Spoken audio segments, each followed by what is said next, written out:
That's the new theme song of Malaysia. Let's hear it again.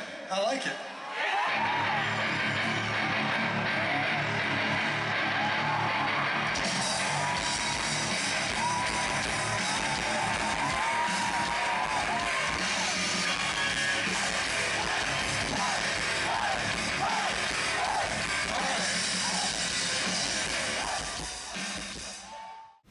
Assalamualaikum, nama saya Aiman Aziz bin Azman. Assalamualaikum warahmatullahi. Saya Ahmad Nazik bin Baiman. Nama saya Muhammad Hanif bin Syarul Amir. Panggil saya Hanif. Assalamualaikum warahmatullahi wabarakatuh. Nama saya Imam Rohan bin Siddiq. Assalamualaikum warahmatullahi wabarakatuh. Nama saya Imran Zikri bin Muhammad Ghazali, also digemari panggil Moon. Bismillahirrahmanirrahim. Assalamualaikum warahmatullahi wabarakatuh. Ismi Muhammad Afiq Ashraf bin Kamara Kamal. Selalunya orang panggil saya Afiq. Assalamualaikum, nama saya Syahid Ahmad bin Syari. Nama panggilan Syah. Hai, Assalamualaikum warahmatullahi taala wabarakatuh. Nama saya Muhammad Zafir Daus bin Amin. Orang panggil saya Dizul. Assalamualaikum, nama saya Muhammad Ahmad bin Doslan. Assalamualaikum warahmatullahi wabarakatuh. Nama saya Muhammad Fakir Syakiri bin Khairizain. Panggil saya Fakri.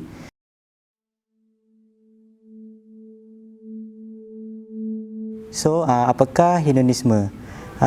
Hedonisme ialah pegangan seseorang terhadap kehidupan dan mementingkan dalam mengejar kesenangan dalam kehidupan. Hedonisme juga boleh dijelaskan sebagai cara pemikiran yang taksub atau suka pada hiburan. Sebagai contoh yang saya boleh petikkan, ramai remaja yang habiskan wang untuk pergi hiburan. Contohnya sebagai pergi ke konsert untuk hiburkan mereka. Mereka ingat konsert itu sebagai untuk menghilangkan stres, tetapi tidak. Dalam kesannya, konsert itu sangat memberi impak yang banyak terhadap seseorang remaja itu. Sebagai contoh, mereka akan melawan ibu bapa, menghabiskan wang dan meminta wang kepada ibu bapa dan sebagainya lah. Macam mana nak mengatasi masalah hedonism dalam kalangan remaja? Pertama sekali bagi saya, diri remaja sendiri perlu mendekatkan diri dengan didikan agama selain daripada menerapkan nilai-nilai murni dan bergaul bersama yang arif. Keduanya, seperti yang kita tahu, ibu bapa banyak memainkan peranan dalam pelbagai aspek. Seperti mengatasi hedonism ini sendiri, ibu bapa perlu memerhatikan anak-anak mereka daripada banyak berhibur. Ketiga, remaja perlu memilih kawan kerana sejak semenjak ini pengaruh rakan sebaya amat memberi kesan yang negatif kepada diri remaja. Yang terakhir, peranan media massa dengan memberi kempen atau rancangan yang menghidupkan jiwa dan rohani dalam kalangan remaja sendiri. Okey. Budaya hedonisme ni boleh diatasi daripada membelenggu umat Islam. Antara cara-cara mengatasi dia adalah dengan mengadakan gerakan dakwah yang penuh dengan nasihat, penuh dengan pesanan. Lepas tu program-program macam ni perlu diperbanyakkan lah, supaya pemuda-pemuda ni boleh join, boleh sertai, and then diorang lebih gunakan masa diorang ke arah agama instead of hiburan, insyaAllah. Jadi mengapa sebuah budaya hedonisme itu susah dibendung? Jadi kalau kita dapat lihat pada zaman kini, ramai telah didirikan pusat-pusat hiburan yang boleh menyesatkan kawan-kawan kita. Selain itu, pengaruh daripada media sosial seperti Twitter, Facebook dan TikTok adalah salah satu juga pengaruh daripada seseorang itu untuk memasuki budaya hedonisme. Selain itu juga pengaruh daripada rakan-rakan juga merupakan antara faktor yang boleh membawa kita ke arah budaya hedonisme ini. Okey. Kenapa ia bermula ialah disebabkan seseorang itu terlalu taksub dan berlebih-lebihan dalam melakukan sesuatu perkara itu. Apabila mereka berlebihan, ia akan menyebabkan mereka lara dan tidak sedarkan persekitaran. Dia akan bersifat materialistik atau kemendaan, dan beliau juga akan menyebabkan dia sangat sukakan hiburan. Okey, berikan contoh-contoh budaya hedonism. Pertama, penagih dadah. Kedua, mengamalkan gaya hidup bebas. Ketiga, vandalism. Keempat, peras ugut. Kelima, suka poting sekolah. Dan akhir sekali, judi. Kesimpulan yang dapat disimpulkan adalah hedonism menggariskan keseronokan sebagai asas utama kehidupan. Konsep kebaikan dan kebahagiaan yang dibawa oleh hedonism hanya berasaskan kepada keseronokan duniawi serta penumpuannya kepada kebendaan semata-mata. Ingat, neraka tidak pernah jemput kita, kita yang beria nak pergi.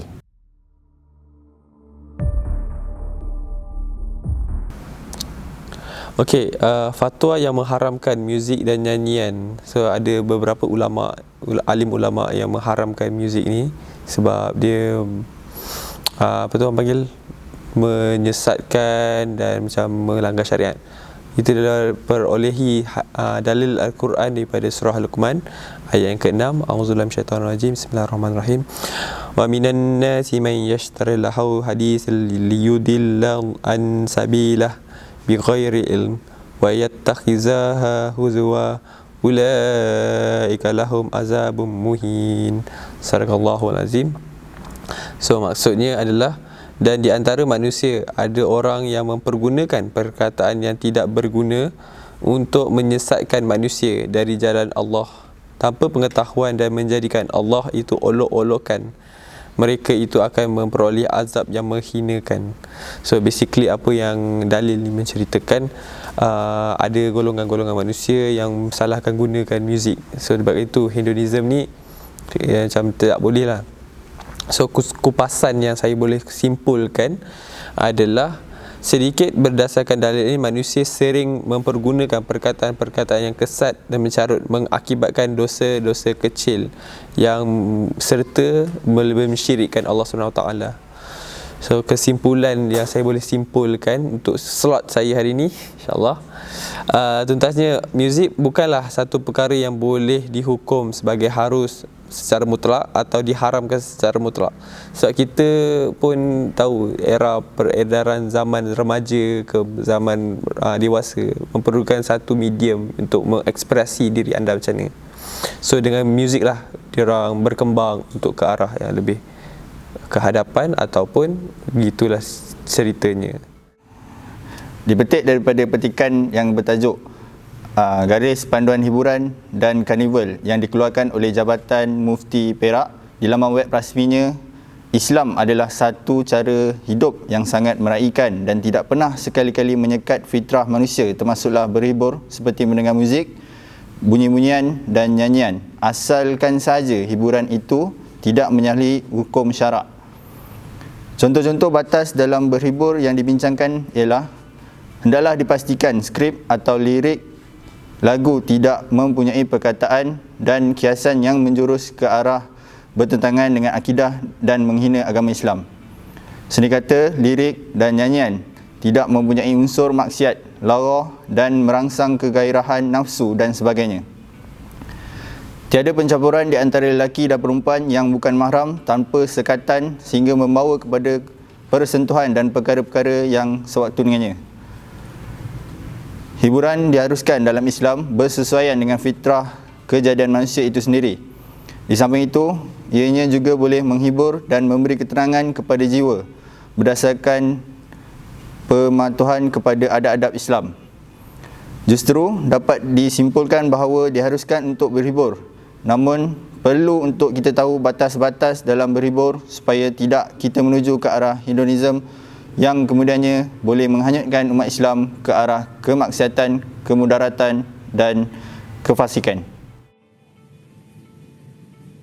عن أبي هريرة رضي الله عنه قال سمعت رسول الله صلى الله عليه وسلم قال سيصيب أمتي داء الأمم فقالوا يا رسول الله وما داء الأمم قال الأشر والبطر والتكاثر وتناجش في الدنيا وتباغضوا وتحاسدوا hatta yakunul bagh.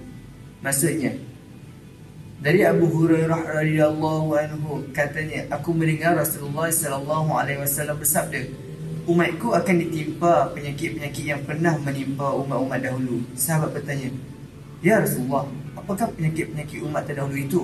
Nabi SAW menjawab, penyakit-penyakit itu ialah terlalu banyak berseronok, terlalu hidup bermewah, menghimpun harta sebanyak mungkin, tipu-menipu dalam merebut harta benda dunia, saling memarahi, dengki-mendengki sehingga jadi zalim menzalimi. Riwayat Hakim.